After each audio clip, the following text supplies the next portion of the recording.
அஸ்ஸலாமு அலைக்கும். இன்னைக்கு கோழி பார்ட்ஸை வச்சு எப்படி டெவலப் பண்ணலான்னு பார்க்கலாம். முதல்ல நான் இந்த மாதிரி கோழி பார்ட்ஸ் கொஞ்சம் எடுத்து வச்சிருக்கிறேன். நல்லாவே க்ளீன் பண்ணிவிட்டு வாஷ் பண்ணிவிட்டு வச்சிருக்கிறேன். இதை நான் டபுளாக கட் பண்ணி எடுக்கிறேன். நீங்கள் வேணும்னா இன்னும் சிறுசாக கூட கட் பண்ணி எடுத்துக்கலாம். அதுக்கப்புறம் இதில் ஒரு பேட் ஸ்மெல் வரும். அதுக்காக நான் என்ன பண்ணேன்னா கொஞ்சமாக மஞ்சத்தூள் அப்புறம் உப்பு இது ரெண்டையும் சேர்த்து நல்லாவே கலந்து விட்டுட்டு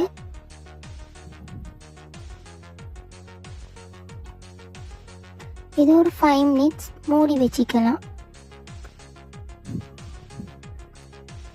அதுக்கப்புறமா இதை எடுத்து நல்லாவே ஒரு 3 ட்ரிப் இல்லைன்னா ஒரு 4 ட்ரிப் தண்ணி சேர்த்து நல்லாவே வாஷ் பண்ணி எடுத்துக்கோங்க. அதில் உள்ள அந்த மஞ்சள் கலர் தண்ணி வராமல் நார்மல் வாட்டர் வர அளவுக்கு நீங்கள் நல்லாவே வாஷ் பண்ணி எடுத்துக்கோங்க.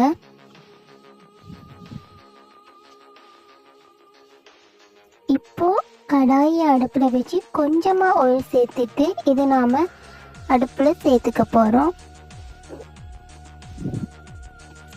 இப்போ எல்லாத்தையும் சேர்த்துட்டு மிதமான தீயிலே வச்சுக்கோங்க. இது கூட கொஞ்சமாக மஞ்சள் தூள் சேர்த்து உப்பும் சேர்த்துட்டு நான் இதை நல்லாவே வேக வச்சுக்க போகிறேன்.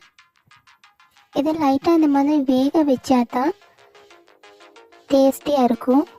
ஸோ நீங்களே பாருங்கள் அதுலேருந்து எவ்வளோ தண்ணி வந்திருக்குன்னு.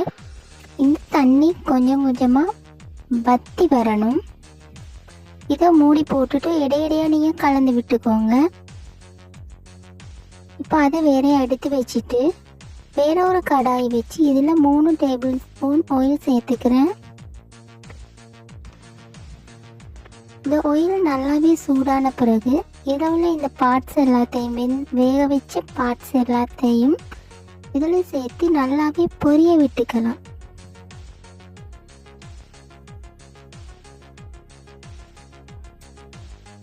கடாயில் ஒட்டாத வகையில் லைட்டாக நீங்கள் கலந்து விட்டுக்கிட்டே இருங்க. இந்த அளவுக்கு நல்லாவே பொரிஞ்சு வந்ததும் ஒரு கப் அளவுக்கு வெங்காயம் சேர்த்துட்டு அதுக்கப்புறமா அதே அளவுக்கு தக்காளியும் சேர்த்து நல்லாவே இந்த மாதிரி கலந்து விட்டுக்கோங்க. தக்காளி துண்டு துண்டாக இல்லாமல் நல்லாவே கரைஞ்சி சாஃப்டாக வர அளவுக்கு வதங்கணும். ஒரு 4 பச்சை மிளகாவை இந்த மாதிரி கட் பண்ணி சேர்த்துருக்கிறேன். இதையும் சேர்த்து நல்லாவே கலந்து விட்டுக்கோங்க.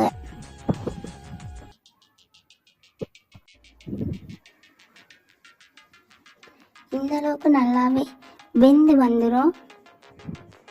ஸோ இந்த மாதிரி ஒட்டாத வகையில் நல்லாவே இடையிடையாக கலந்து விட்டுக்கோங்க. இப்போ ஏலம் கருவா சேர்த்துருக்கிறேன்.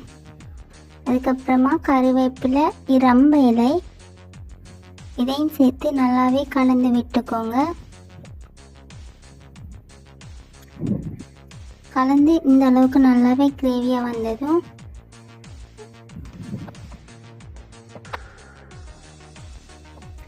இப்போ கரம் மசாலா பவுடர்,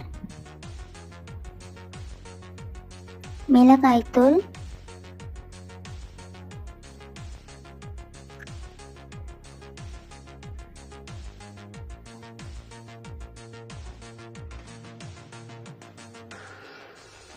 அதுக்கப்புறமா மிளகுத்தூள் கொஞ்சமாக சேர்த்துக்கோங்க.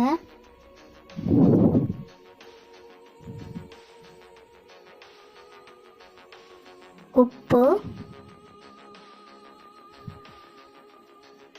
இதெல்லாம் சேர்த்து நல்லாவே இந்த மாதிரி கலந்து விட்டுக்கோங்க. அதுக்கப்புறமா நான் தனி மிளகாய்த்தூள் கொஞ்சமாக கலருக்கு சேர்த்துருக்கிறேன். அதையும் சேர்த்து நல்லாவே கலந்து விட்டுக்கோங்க.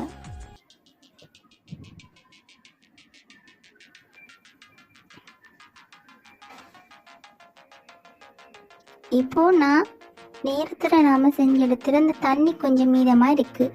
நாம் அதாவது வதங்க விட்டோமே அதில் தண்ணி கொஞ்சம் மீதமாக இருக்குது. அதையும் இது கூட சேர்த்து கலந்து விட்டுக்கலாம். அப்போ நமக்கு நல்ல ஒரு டேஸ்ட்டை கொடுக்கும். இது நான் எல்லா பீஸையும் எடுத்துகிட்டு அந்த தண்ணியை வேறையாக வச்சேன். இப்போ நான் சாதாரணமான ரைஸ் கூட தான் இதை சாப்பிட போகிறேன். ஸோ இந்த மாதிரி நார்மலாக உதிரியாக சமைச்சு எடுத்துகிட்டு நீங்கள் இது கூட வச்சு சாப்பிட்டா ரொம்ப டேஸ்ட்டாக இருக்கும். தேங்க்யூ ஃபார் வாட்சிங்.